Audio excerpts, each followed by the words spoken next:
Place à la rentrée de septembre.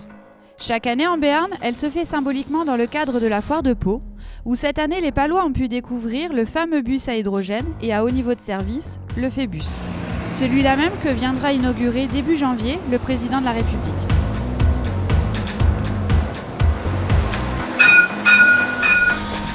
Un autre moyen de transport pour les Palois, mais beaucoup plus ancien, a été mis à l'honneur le 20 septembre.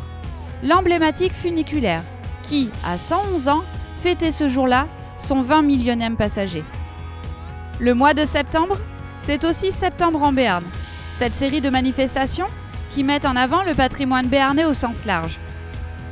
2 événements cette année. Le premier à Aramitz, où Stéphanie Dayadé, originaire de Haute-Loire, est devenue la première femme, en 39 éditions, à remporter le traditionnel concours de chien de berger avec sa chienne Lucky. Le second s'est produit à Oloron-Sainte-Marie, où une équipe espagnole a aussi gagné pour la première fois le concours de la garbure. Comme quoi, on a bien raison de dire qu'il s'agit d'un championnat du monde. Un peu de mauvaise foi ne faisant pas de mal.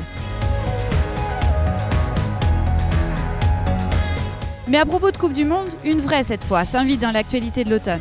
La Coupe du Monde de rugby au Japon. Le Béarn, terre de rugby par excellence, ne perd pas une miette du parcours dans le 15 de France du Sultan Camille Lopez et du Morlanais Arthur Ituria, éliminé en quart de finale face aux Gallois. Mais surtout, il accompagne de tout son cœur l'arbitre français originaire d'Arudi, Jérôme Garcès, qui lui se hisse jusqu'en finale le 2 novembre.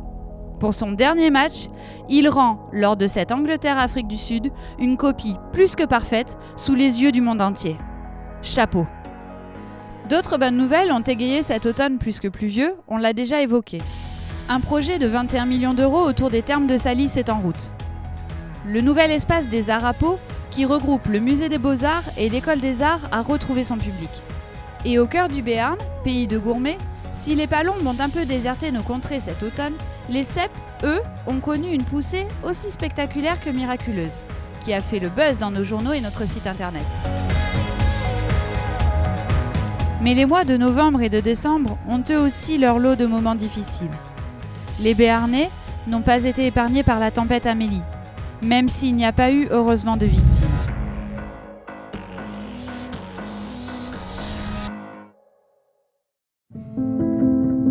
On se souvient aussi, début novembre, le casse à la voiture bélier qui a visé la cathédrale d'Oloron, ou cette matinée de forte tension place Gramont à Pau, où le raid a délogé un forcené.